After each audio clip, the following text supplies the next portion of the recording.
सरकार का माल दरिया में डाल 60 रु 70 लाख टंका खर्च करी मेसीन बसिला हेले काम न हेबारु से मेसीन भी खराब हेबाकु बसिलानी।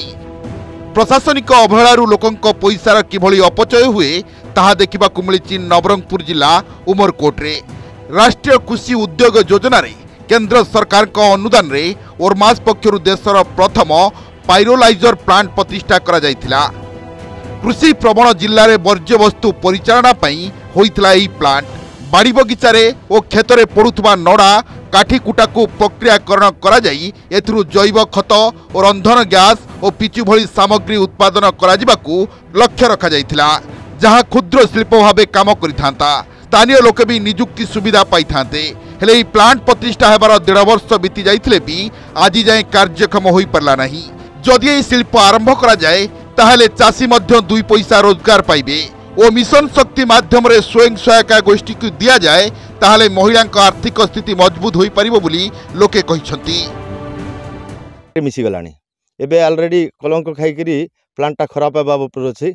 ता द्वारा पिचु बारी थांता, तापरे जालिनी जिंस बारी थांता, आउ किछि फर्टिलाइजर बिसा बारी थांता, जोड़ा के वेस्टेज रे से जिनस ही पारला नहीं।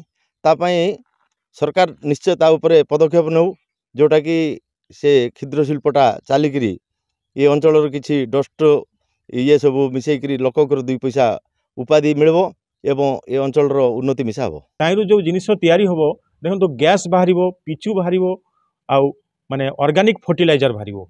तो चाषी मानकर जिनिसरु चाषी माने ही ताइरु रोजगार पाई परिबे एवं ताइरु उपकृत हेई परिबे। तो मु सरकार को निवेदन करी आपण मैंने लगी पड़ी सेटा को स्टार्ट करंतु, चालू करंतु, कहीं सेटा प्राय 1 कोटी टंकार प्रोजेक्ट सेटा को ए प्रकार माटी हो जाउची आम आखि आगे देखिक हमको बहुत दुख लगुच, कष्ट लगुच।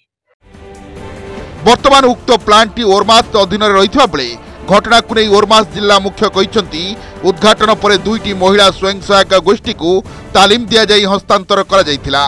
हेले कोन पई आज जाय कार्यक्रम होई नाही ताको अनुध्यान करा जिवो एवं जिलापाल को घटना विषय अवगत करा जाई शीघ्र आरंभ पई चेष्टा करा जिवो बोली से कहिसंती। बंद हो जाय सेथिमा सेडा अति शीघ्र जदि काम रे लगेले भलो ही थांता। एसएजी मन को देथिला आमे मधो किछि उपकृत ही थांते। सेडा जो काम रही जाइए इनाग्रेसन होकर 1.5 वर्ष रही जाइए बर्तमान उई भी खाईदेव से गुड़ाक आम केते एसएजी अच्छा किसी काम भी पाई पार ना देते कि भल होता अति शीघ्र कम लागू करने सरकार को निवेदन कर।